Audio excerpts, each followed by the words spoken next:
Alright, back here with game 2 of this playoff match with Turtler, where we are doing a kind of collaborating here and doing commentary from each of our perspectives of the game.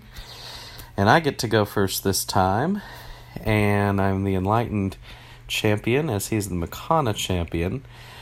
And I think I'm going to take the Surge Protector. I'm giving this some thought because I feel like I messed up last time by not buying a Lifebound card early in the game with the click out there. So I don't want to fall for the same problem again. But I think right now the Surge Protector is definitely the most powerful card that I could take. And it fits both of our champions. And I just don't see a way that I'm going to be able to choose not to take that at this point. So there we go. Now he has a few options here. The Gnome Repair Bot is a 3/2. Okay, so he's going to take the Gnome Repair Bot. I was going to say you could pick that up in another construct, but with a 3/2, obviously that is not an option. Now he's about to have a 5/0. And I don't think, I'm not really excited to open the board up for his 5/0. But I think that I would be a little too conservative to not at least take one of these constructs from him. So I think that the Shades Bargain is probably the more impactful one, so I'm going to take it. I'm going to leave the Flytrap Staff because I want to go ahead and pick up my champion, Dartha. Hopefully to try and turn one of these Militia into a Mystic pretty quickly. And he went with the Moonveil Click. So he's got the Repair Bot and the Moonveil Click. I would definitely prefer generally to start with the Banishing, though. The Morbid Hammer is a pretty neat card here, too. I think because I don't want him to have the Shepherd to go with his Click, I'd be fine to just banish the Militia with the Deathfinder first. And yeah, I'm going to do that. And then probably going to take the Shepherd. Although now I see the Root Scryer, which is... I think I'm still going to take the Shepherd. I'm wanting to build a rune advantage early in this one, and the Shepherd also triggers my Shades Bargain. And either one makes it harder for him to use the Click, so that's what I'm going to do. He's probably going to take the Morbid Hammer, although the Staff and the Scryer are both pretty good too, and I think I'm going to take the Staff and the Scryer. I think that rejected prototype is probably pretty good news for me at this point. It's going to be hard for him to beat it very quickly. And the Root Scryer is the card I'm more interested in, but I don't really want him to start Flytrap staffing things. But he doesn't really have a lot of, he doesn't have a lot of Lifebound yet. I'm going to take the Root Scryer, and then I'm going to take the Staff to go with it. One thing about Makana is, he does have 2 constructs already, but you just don't want them to roll out of control with their constructs, but okay. So that's pretty good. Now I can take the prototype and then use that to reduce the cost of the Emery Sting. And take the Emery Sting from him. Gain me a little bit of incremental value. I'm now suddenly interested in that Root Scryer. I'm pretty interested in him not rallying, but he did. Oh, I also don't want him to have that Moonveil Click. A lot of dangerous things going on over there. So, I don't know how many more Mystics I want to buy. Maybe one more here. Because I do want to make sure that I have a good rune hand coming up. So I'll at least be able to take one of these cards off the board. Just don't want any chance at all of missing out on having the potential to buy something. They're all good options, like I said. I don't think the Premonition Bell is what I want because it's something I could get for free with my Surge Protector. I think I want the Moonveil click. I really don't want him having double click. And I'd like to set up where I can start utilizing my Flytrap staff. The second Surge Protector is certainly got a lot of potential, but it's pretty dependent on what comes out on the center row. So I'm going to take the Moonveil click. You know, I would say we're kind of gambling one way or another. So at this point, I'm going to gamble that way. I'm going to gamble a little bit towards that Lifebound strategy. So, he was able to get the Surge Protector, so now we both have one of those. My Emery Sting is going to remove another one of my starting cards. And I think... See, the Premonition Bell is pretty strong.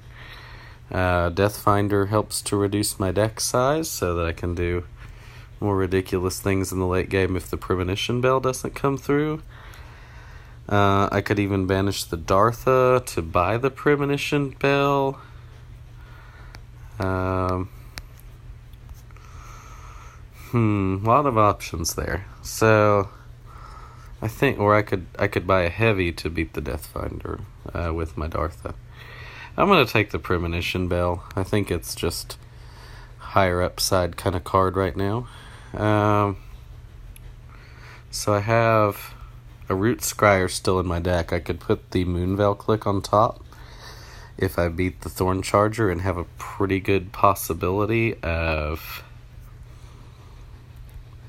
being able to unite. So I think I'm going to do that. I'd like to get my click going, and so that's what I'm going to try for here. It's not 100%, and I didn't get there, unfortunately. Root Scryer was the bottom card. So, okay, so he's making a lot of power here. He has a couple of power constructs where I have one, but mine produces a little more power by itself. And he has the Spark Bug. That conversion port is certainly a concern, and I really don't want him to have that. A lot of cards that are dangerous for him right now. I don't know, some banishing, and if I could pick up some card draw, maybe we can do something, but right now I again find myself in kind of a rough spot. The Riftwatch turret supports what I want to do in my deck a little better right now, but again, if he picks up that conversion port, that's just going to get silly. I just don't think I can let him have that conversion port, so I'm going to take it.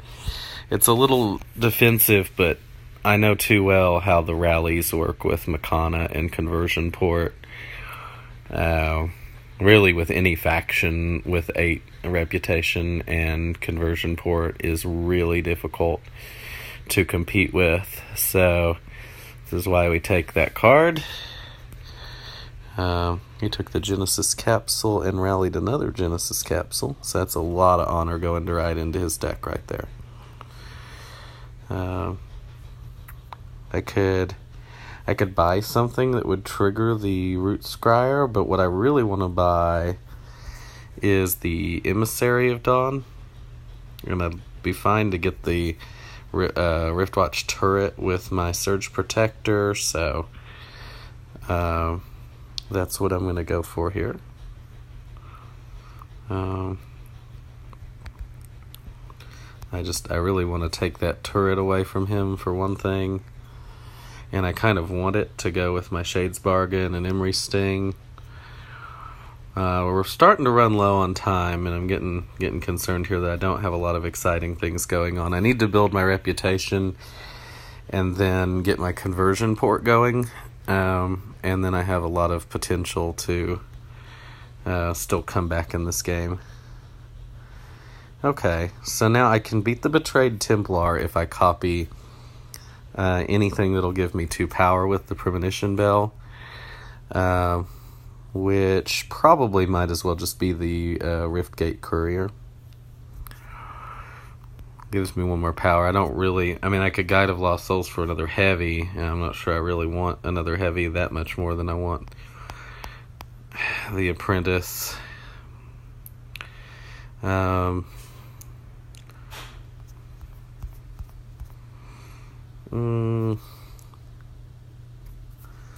It does add another honor to my deck, and I don't think the 1 power is going to matter in much of any way this turn. The 1 rune could matter, though. Okay, so I am going to go ahead and go with my first instinct here. Go ahead and copy the Riftgate Conjure. Beat the Betrayed Templar. Beat the Thorn Charger. And looks like Emissary of Dawn or Root Scryer or Surge Protector. A lot of good options here. I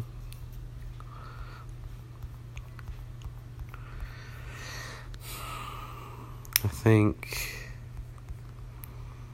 the Emissary is probably the highest payoff.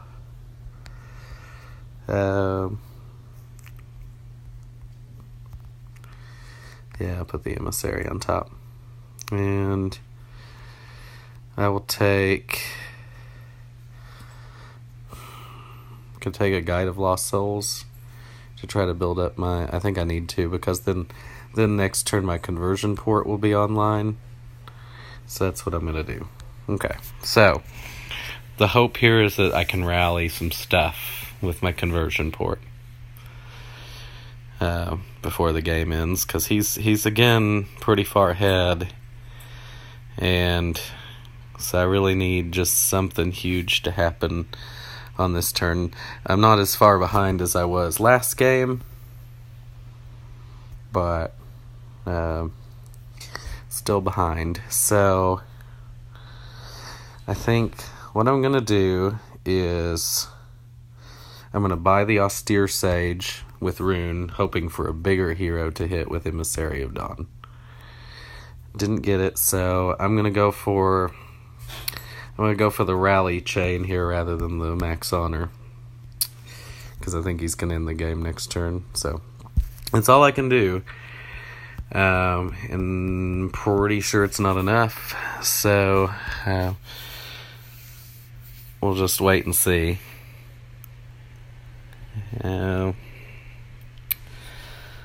Looks like this is going to be unfortunately a 2-game playoff round, and Turtler is going to advance.